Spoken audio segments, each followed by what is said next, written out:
The sun hung low in the sky, casting a warm, golden light across the backyard as laughter floated through the air.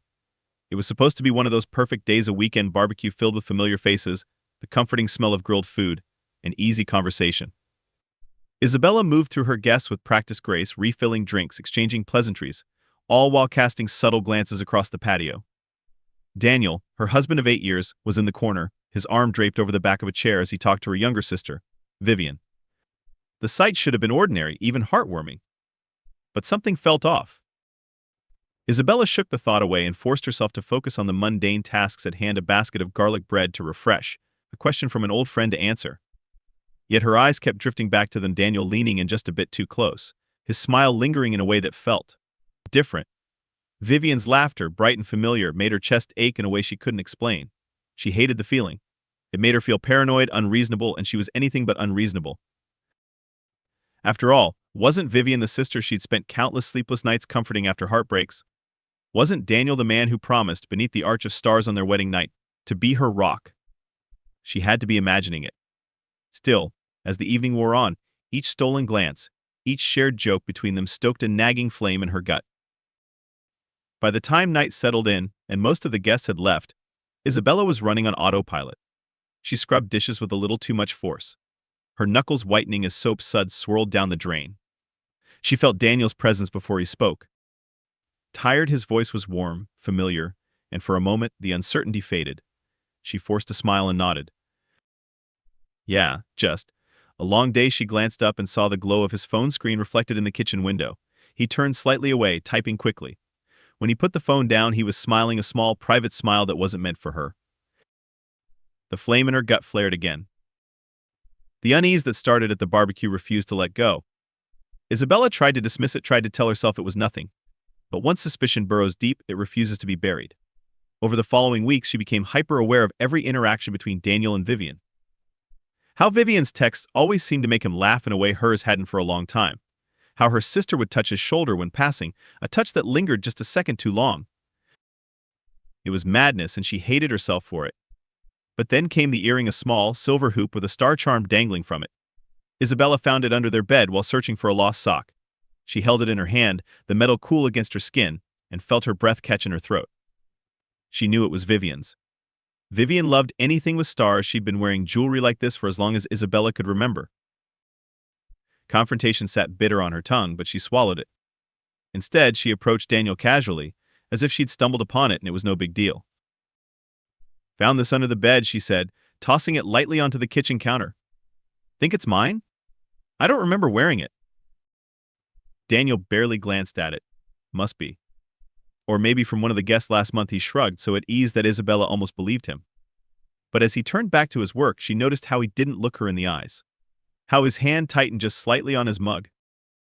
The doubts grew louder. That night, she waited until his breathing slowed, his body relaxed in sleep. She unlocked his phone with shaking hands. Messages, emails, calls. She combed through everything. Nothing. There was nothing suspicious, and for a moment, relief washed over her. Maybe she really was paranoid. Until a week later.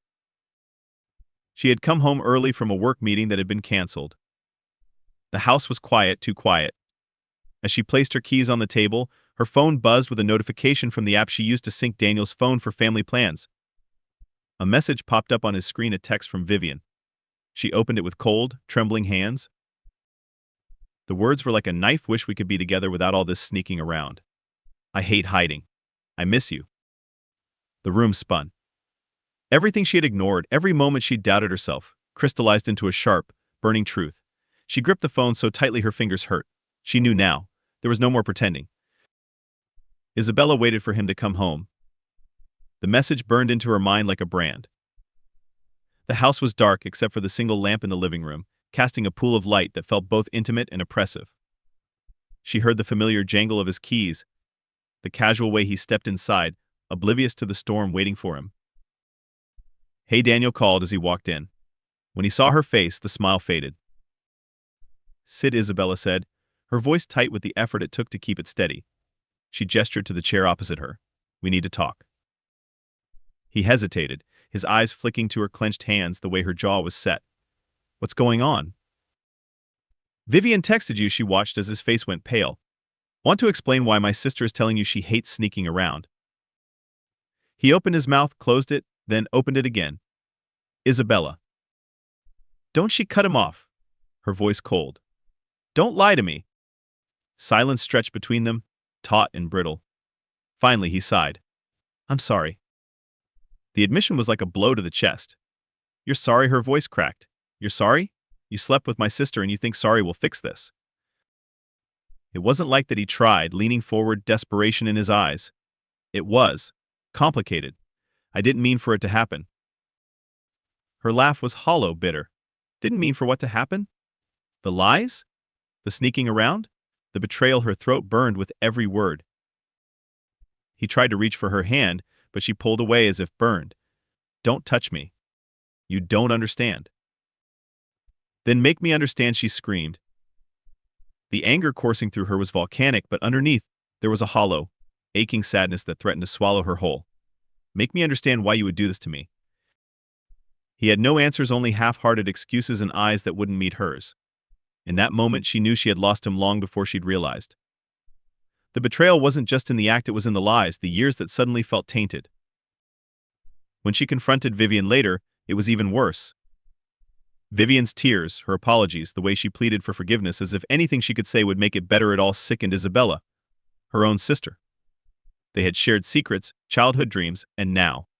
This. You've destroyed me, Isabella whispered, the weight of it crashing down around her. Vivian reached for her, but she stepped back. I can't look at you. I can't breathe around you. Leave. She watched as Vivian fled, her sobs echoing through the house that had once felt like a sanctuary. It was a sanctuary no more. The walls closed in, suffocating her. Everything she thought she knew, every bond she held dear, was in ruins. Alone, Isabella sat in the dark. The betrayal was a storm that raged within her, anger, sadness, confusion. She wanted to scream, to cry, to hit something until the pain left her body. But there was no escape, no release. Just the hollow knowledge that everything had changed forever. The days bled into nights, and the darkness inside Isabella seemed to expand with each passing hour. She moved through her life in a haze, pretending for the sake of appearances at work, forcing smiles that never reached her eyes. At home, she avoided mirrors, unable to face the person staring back, a hollow version of herself, stripped of everything she believed in. Every time she closed her eyes, she saw Daniel's pale face as he stammered through excuses, Vivian's tear-streaked cheeks, the echo of their betrayal reverberating like a cruel taunt. The rage within her simmered. At first, she had tried to bury it, to contain the storm. But ignoring it only made it grow, clawing at her insides until it demanded release. She wanted justice, retribution, a reckoning for the pain that had been inflicted on her. If they thought they could shatter her world and move on unscathed, they were wrong. So she began to plan. Isabella had always been meticulous, a trait that served her well in her career as a project manager. She knew how to weave details together, how to anticipate reactions. This would be no different. The idea took shape slowly, each step carefully considered, each risk weighed. She knew that once she set it into motion, there would be no going back. But in her darkest moments, she convinced herself it was necessary, a way to reclaim control, to lay bare the truth they had tried to keep hidden. It started with a dinner invitation, a family dinner, just like old times. She called her parents, her voice steady, devoid of any hint of the turmoil inside. I want to host a family gathering, she said. It's been a while. I think we could all use some time together. Her mother's hesitant pause was telling. Even from a distance, they sensed something was off. But she agreed, and that was enough. Isabella called Vivian next.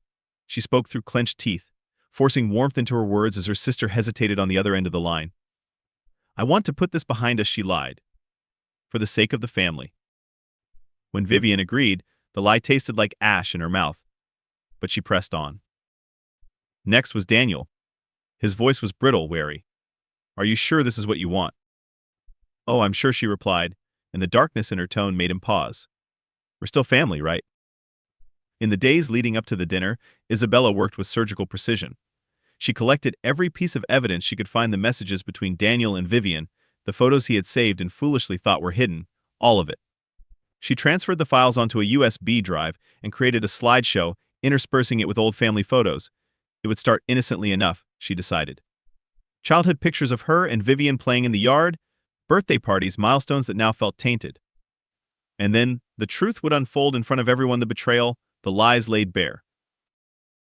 There were moments when doubt crept in, gnawing at the edges of her resolve. She would sit alone at the kitchen table, staring at the USB drive, and wonder if exposing them would make her any less broken. Would revenge soothe the ache that never seemed to leave her chest? Would it erase the memories of Vivian's laughter, Daniel's touch? The answer was always the same: no. Nothing would make her whole again. But it might give her a small measure of justice. On the night of the dinner, she dressed carefully, choosing a simple black dress that made her feel powerful, armored.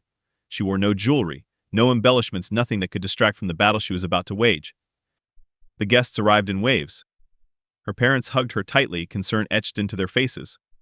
Friends she hadn't seen in months offered warm smiles. Daniel arrived late, his eyes searching hers for answers she refused to give. Vivian followed moments later, looking small and fragile in the doorway. Isabella greeted them all with calm, practiced politeness. She served drinks, engaged in small talk, played the perfect hostess. As they gathered around the dinner table, the air was thick with tension that only she seemed to notice. When everyone was settled, she stood and clinked her glass lightly, drawing their attention. "I want to thank you all for coming," she began, her voice steady despite the storm inside. "Family is everything, isn't it? The bonds we share, the memories we create, they're what keep us together, even when times are difficult." There were nods, murmurs of agreement. Vivian looked down at her hands. Daniel shifted uncomfortably. Isabella continued, "I've prepared something special for tonight, a walk down memory lane. I think you'll all appreciate it." She turned on the projector. Images flashed across the screen, she and Vivian as children, chasing each other through a field. Birthdays, graduations, moments of laughter. Her parents smiled at the memories, even as confusion flickered in their eyes. And then the slideshow changed. Screenshots of messages. The first was innocuous, a simple exchange about meeting for coffee. The next was more suggestive. By the third, silence fell over the room, thick and oppressive. Isabella's voice cut through it like a knife. "These are from my husband," she said, each word dripping with contempt. "To my sister." The room erupted. Her mother gasped, covering her mouth with trembling hands. Her father's face darkened, rage and disbelief warring within him. Vivian's eyes filled with tears, and she stood, knocking over her chair as if the movement could erase what was happening. "Isabella, please." "Sit down." Isabella's voice cracked like a whip, silencing her. "You don't get to plead. Not now." Daniel tried to speak, to apologize, but the room was a storm, and no words could calm it. Her parents demanded answers, accusations flew, and Isabella watched it all unfold with a mix of satisfaction and crushing despair. This was her family breaking apart in real time. She had lit the match and now stood in the blaze, unsure if she felt anything close to triumph. Vivian fled first, tears streaming down her face. Daniel followed, his attempts at explaining drowned out by her father's rage. When the door slammed shut behind them, the silence that followed was deafening. Isabella met her parents' eyes, saw the devastation she had wrought, and for the first time felt the weight of what she'd done. "Why?" her mother whispered, tears streaming down her cheeks. "Why did you do this?" Isabella opened her mouth, but no words came. There was no justification, no explanation that would ease their pain. She had exposed the truth, but it had come at a cost one she wasn't sure she was willing to bear. Alone in the aftermath, she stood amidst the ruins of what was once her family, wondering if she had truly won or if there was nothing left to save. The night air outside was cold, cutting through the remnants of heat that had lingered from the day. Isabella stood in the doorway, listening to the echoes of her family's anguish fading into the darkness. The silence inside the house felt suffocating, but it was nothing compared to the raw, jagged edges of the truth she had unleashed. She walked back into the living room, her movements slow, deliberate, as if any sudden motion might shatter the fragile calm that had descended after the storm. The wine glass in her hand trembled slightly as she took a sip, the bitter liquid doing little to numb her senses. The images from earlier played in her mind on a loop, the gasps, the accusations, the hurt etched on every face. Her mother's tears, her father's rage. She had torn their world apart, and now there was no going back. The weight of it pressed down on her chest, but she refused to collapse beneath it.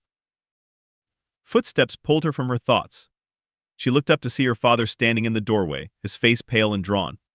He seemed older somehow, the lines on his face more pronounced. For a moment, neither of them spoke. The weight of everything that had passed between them was too heavy for words. "Why?" he asked, his voice hoarse and broken. It was the same question her mother had asked, but the way he said it made something inside her crack. Why did you have to do it like this? Isabella's throat felt tight, but she forced herself to speak. Because they were lying to all of us. Because they thought they could get away with it. And this he gestured to the empty room, to the aftermath of her revelation. Did this make it better? His words stung. She looked away, unable to hold his gaze. I didn't do it to make it better, she whispered. I did it because they deserved it. There was a long pause. Her father stepped closer, the disappointment in his eyes cutting deeper than any of the anger she'd felt before. You've destroyed this family. The words hit her like a punch to the gut. She wanted to argue, to defend herself, to scream that she wasn't the one who started this. But what good would it do? The damage was done, and everyone knew it. Without another word, her father turned and walked away, leaving her alone in the silence once more. Hours passed. The house was eerily quiet now, the kind of silence that felt oppressive. Isabella sat in the dim light, staring at nothing, replaying every moment of the night over and over again. She thought about her mother's tears, the way Vivian had fled, the betrayal etched into every line of Daniel's face. Part of her wanted to feel vindicated, to believe that exposing their betrayal had given her power, made her strong, but all she felt was empty. The knock on the door startled her out of her reverie. She stood slowly, hesitant to open it. When she finally did, she found herself face to face with Daniel. He looked haggard, his eyes bloodshot, his hair disheveled. The sight of him stirred something inside her: anger, pain, memories of what they used to be. I need to talk, he said, his voice barely above a whisper. She wanted to slam the door in his face, to shut him out and keep him from tainting her home any further.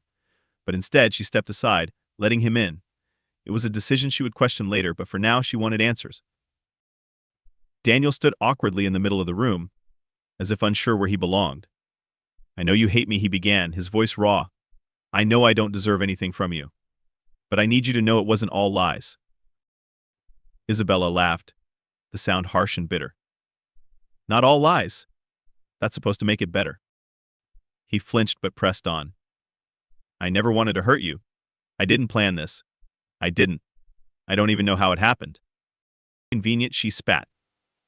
It just happened, right? You just happened to destroy me. Destroy us. I'm sorry, the words sounded hollow, empty. He took a step closer, and she held up a hand to stop him. Don't, just don't. There was a heavy silence. Isabella could feel the weight of his presence in every corner of the room. She hated him for it, hated him for making her feel anything at all. What do you want, she asked finally, her voice flat. Why are you here? I don't know, he admitted, his shoulders slumping. Closure? Forgiveness? Something that makes sense, because none of this does. She shook her head slowly, disbelief mingling with disgust. Forgiveness, the word tasted bitter on her tongue. I'm not ready to give you that. I know, he said quietly, but I need you to know I didn't just throw away what we had. I don't even know how it got this far.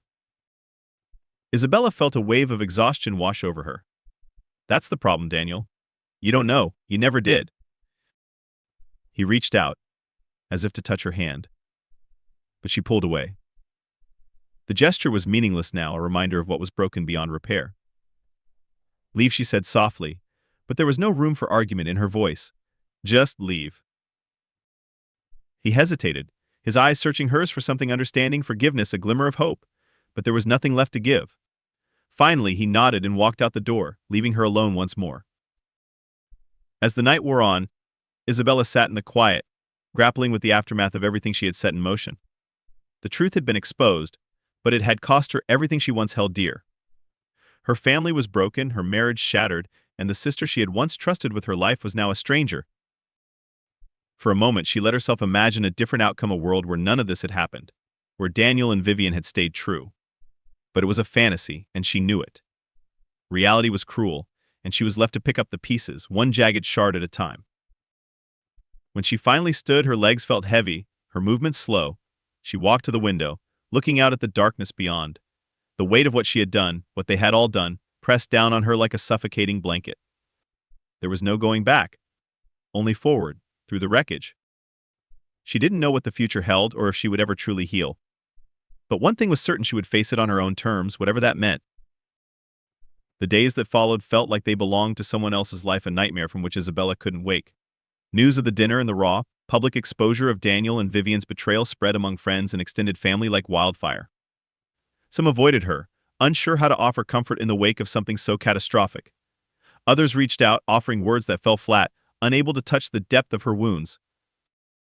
Vivian moved out of town almost immediately. No explanation, no final words, just a message delivered through their mother, strained and heavy with the weight of disappointment. She needs time to figure things out, their mother said. But the sorrow in her voice told Isabella she blamed herself for the cracks splintering their family. When she spoke to Isabella, it was always with an edge of unspoken questions, of grief for the daughter who had exposed the rot at their core and the daughter who had succumbed to it.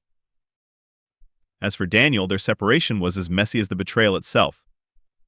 There were endless logistics dividing assets, the house, the life they had built together, piece by piece. They argued over trivialities, avoided eye contact during the rare occasions they had to sit across from each other at a table. Each meeting was another reminder of what was lost, another stab at the wound that refused to close. He wanted forgiveness or at least closure, but she had none to give. Not yet, and maybe not ever. One afternoon, while boxing up his remaining belongings, she found an old photo tucked into one of his drawers. It was from their honeymoon, a moment captured in the early flush of their love, full of laughter and hope. She stared at it for a long time, the memory twisting painfully in her chest. How had they gone from that to this? She almost shredded it in a fit of rage, but stopped herself at the last second. Instead, she set it aside, burying it beneath stacks of old receipts and documents, an artifact of a life that now felt like it belonged to someone else. The isolation grew heavier with each passing day. Her parents avoided discussing Vivian and rarely mentioned the dinner, as if by ignoring it they could will it out of existence. They tried to check in, but their conversations were stilted and awkward. There was no way to fix this, no path back to the closeness they once shared. Isabella spent her evenings alone, nursing a glass of wine in the weight of her choices. She questioned herself endlessly. Had she gone too far? Was exposing the betrayal in such a public, visceral way the right thing to do? Or had she crossed a line that could never be uncrossed? The doubts ate at her, making it impossible to find any peace. One night she walked along the river that wound through the edge of town, its waters dark and cold. The air was biting, the wind cutting through her coat. She stopped at the railing, staring down at the water. It mirrored her, deep, restless, and unknowable. For a fleeting moment she wondered what it would be like to let the current carry her away, to wash away every memory, every piece of herself that had been broken. But she didn't move. The thought passed, leaving her emptier but resolute. She wasn't ready to be washed away. Not yet. Instead, she turned away from the water and walked back home, step by step through the cold. Healing wouldn't come quickly, and she doubted she'd ever be whole in the way she once was. But she would learn to live with the scars. For now, that would have to be enough. 6 months later, Isabella stood in a kitchen that no longer felt like a battlefield, in a house that she had reclaimed piece by piece. She had painted the walls a soft blue, rearranged the furniture, and thrown out anything that reminded her of what had been lost. There were days when she still felt hollow, when the memories clawed at her, but there were also days when she felt a glimmer of something new, a sense of possibility, fragile but present. The doorbell rang, breaking her thoughts. She opened it to find her parents standing there. They hadn't been to the house since that night. The hesitation on their faces mirrored her own, but there was a tentative hope too. Her mother held a pie, as if offering it might mend the broken pieces between them. "Can we come in?" her father asked, his voice soft, almost unsure. She nodded, stepping aside to let them in. They moved through the house cautiously, as if afraid to disturb the fragile peace she had carved out for herself. They sat in the living room, the air between them thick with unspoken words. "I've been wanting to come by," her mother said finally, her hands twisting nervously in her lap. "But I didn't know how." "I know," Isabella said, the weight of everything they hadn't said hanging between them. "I didn't either." There was a long silence. Then, slowly, they began to talk, not about Vivian, not about the past, but about small, everyday things, the weather, work, a new recipe her mother wanted to try. It was tentative, careful, but it was a beginning. They wouldn't be the same family they once were.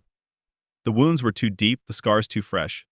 But maybe they could find something new, something different, in the pieces that remained. After her parents left, Isabella sat alone in the quiet. She thought of Vivian somewhere far away, perhaps trying to rebuild her own life. She thought of Daniel and wondered if he had found his own way forward. The anger was still there, deep and smoldering, but it no longer consumed her. It was part of her now, a scar she would carry, but not the whole of who she was. In the weeks that followed, Isabella began to reach out to friends she had shut out, to hobbies she'd abandoned, to the pieces of herself she'd let go in the aftermath of the betrayal. It was slow, halting work, but it felt right. One morning, as she walked through the park, the sun breaking through the clouds, she felt something she hadn't in a long time. Hope. Life would never be the same, but maybe it didn't have to be. Maybe it could be something else entirely different, imperfect, but hers to rebuild. She took a deep breath, letting the crisp air fill her lungs. And then, step by step, she moved forward.